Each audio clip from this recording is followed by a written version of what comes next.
Bukan skripsinya yang berat, tapi perasaanku padanya. Aku kira tantangan terbesar jadi dosen pembimbing itu cuma ngebimbing skripsi. Tapi ternyata, tantangan terberatnya adalah ngebimbing hati sendiri buat gak jatuh cinta sama mahasiswa sendiri. Namaku Damar. Umur 34 tahun. Dosen tetap di kampus negeri ternama di Bandung. Ngajar udah hampir 8 tahun. Selama itu, aku selalu profesional. Gak pernah melibatkan perasaan dalam urusan akademik. Sampai akhirnya aku jadi dosen pembimbing skripsi seorang mahasiswa bernama Aulia. Dia bukan mahasiswa biasa. Pintar, rajin, dan entah kenapa, kehadirannya selalu ninggalin kesan. Setiap dia masuk ruanganku buat konsultasi, suasana berubah. Bukan karena aku gak biasa ditatap mata, tapi karena tatapan itu, bikin aku ragu sama batasan yang selama ini kujaga. Pertemuan pertama kami penuh kecanggungan. Tapi saat dia mulai ngomongin ide skripsinya soal literasi digital di desa, dia berubah jadi orang yang penuh semangat. Aku suka itu. Energinya. Cara dia menjelaskan. Cara dia nyatet tiap masukan dari aku. Lama-lama, aku menunggu kehadirannya. Aku mulai mengingat jadwal konsultasinya. Gak cuma karena skripsinya yang menarik, tapi karena dia sendiri yang jadi alasan. Aku tahu, ini salah.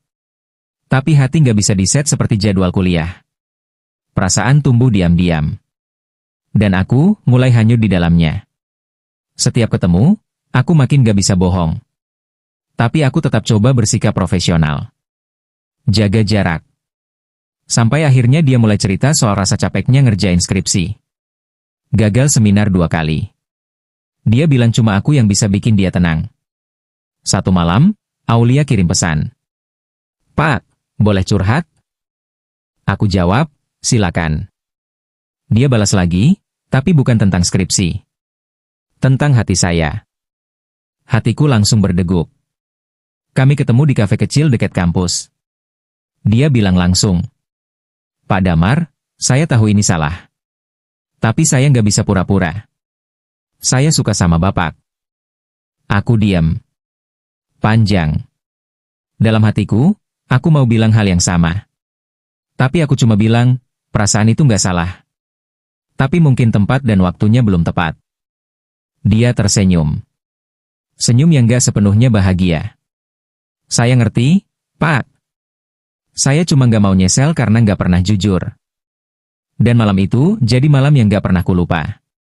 Setelah itu, dia berubah. Konsultasi lewat email. Singkat. Kaku. Gak ada lagi obrolan santai. Gak ada lagi kopi hitam dan senyum di depan ruang dosen. Sampai akhirnya, dia lulus. Wisuda. Aku lihat dia di barisan depan. Matanya tetap sama, tapi ada seseorang di sampingnya. Dia menghampiri aku.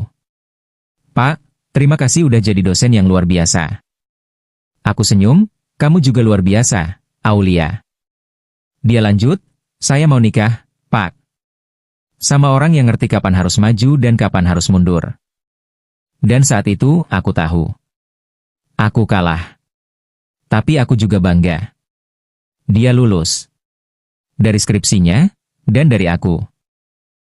Sekarang, setiap kali aku bimbing mahasiswa lain, aku selalu ingat satu hal. Cinta nggak harus selalu dimiliki. Kadang cukup dirasakan. Bukan salah siapa-siapa. Aku dosennya. Dia mahasiswaku. Mungkin semesta cuma pengen kami saling belajar, bukan saling memiliki. Dan ya, bukan skripsinya yang berat, tapi perasaanku padanya.